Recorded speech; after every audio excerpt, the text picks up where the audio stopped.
Hey everyone, welcome back. You ready for another deep dive? Always ready to dig into something creepy. Well, you're in luck because today we're taking a trip back to 1979, land of bell bottoms and some seriously unsettling horror movies. Oh, yeah. What have we got? Tourist Trap. Ever heard of it? Rings a bell. Isn't that the one with the mannequins? Bingo.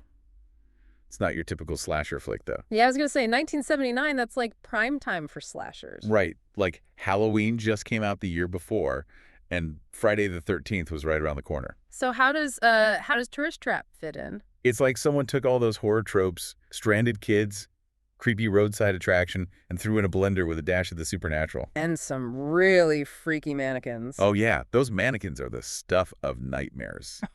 Seriously, I know we're just talking about it, but I'm already getting creeped No, out. they're definitely iconic. But before we get too deep into the nightmare fuel, let's give everyone a little taste of the plot. Okay, so we've got this group of friends road tripping through the middle of nowhere when, surprise, their van breaks down. Classic horror movie setup. Totally.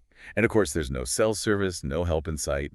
But they do stumble across this old, rundown wax museum. Yeah. You know, the kind that's just begging for trouble. Oh, I know the type. You can practically smell the dust and decay through the Yes, screen. exactly. So our stranded friends decide to check it out, thinking it might be their only hope for, like, a phone or some help. Never a good idea to split up in a horror movie. Nope, definitely not.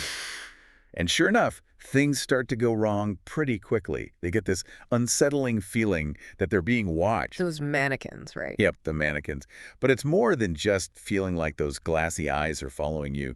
Things start moving, disappearing, reappearing. Uh-oh. That's when you know it's not just your imagination. Exactly. And then there's Mr. Slauson, the owner of the museum. He seems harmless enough at first, maybe a little eccentric. Okay, maybe more than a little. Yeah. But as the movie goes on, you realize this guy is seriously messed up. Well, I mean, he does live surrounded by creepy wise figures. Yeah, and his connection to them is, like, intense, like way beyond just being a collector. The movie hints that the mannequins might represent people he's lost, Yeah. which adds this whole other layer of, like, tragedy to his character. So it's not just straight up evil, there's a backstory there. Right. It makes you wonder if he's gone off the deep end because of grief. Or maybe he was always a little off. That's what makes it so creepy. You're never quite sure what his motivations are. And that ambiguity is what really gets under your skin. It's not just about jump scares. It's about that slow burn psychological horror. The feeling that something's deeply, deeply wrong. It messes with your head, especially with how they use the setting. Oh, for sure.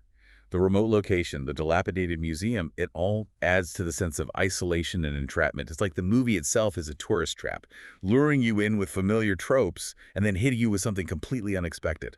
And it plays on that fear of losing control, becoming like those mannequins, lifeless and manipulated. Ugh, yeah, that's a primal fear right there. Totally. And what's really effective is how director David Schmoller builds that tension through the atmosphere and visuals. Oh, I totally agree. The way he uses close-up shots, especially on the mannequins' faces, pure nightmare fuel. It's like he's forcing you to confront them, to acknowledge their presence. It's super unsettling. And then you add in the sound design. Creaking wood, faint whispers, that eerie music.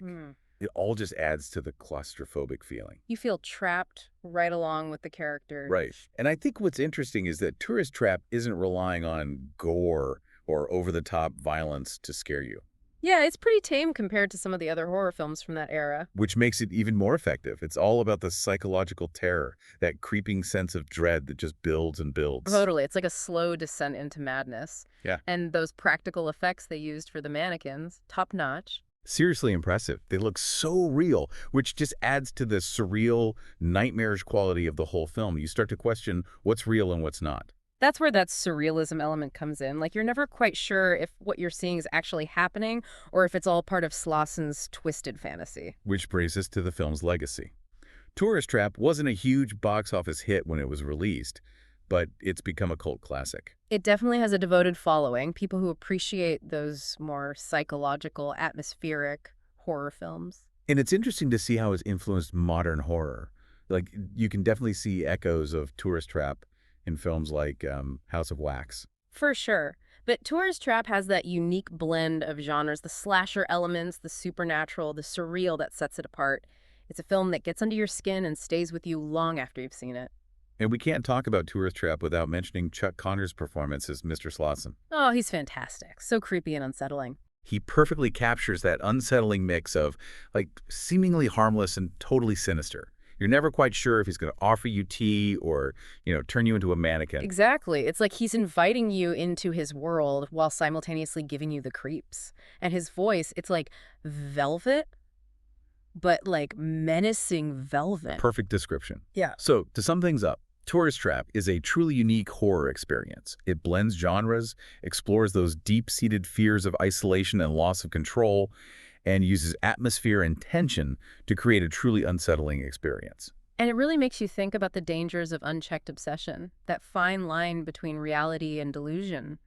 Is Slauson a victim of his circumstances or the architect of his own twisted reality? Now, that's a question to ponder. It's been awesome exploring this creepy classic with you. And hey, if you're looking for a horror film that's a little different, a little more psychological, I highly recommend checking out Tourist Trap. Just maybe don't watch it alone at night. And maybe avoid wax museums for a while just to be safe. Until next time.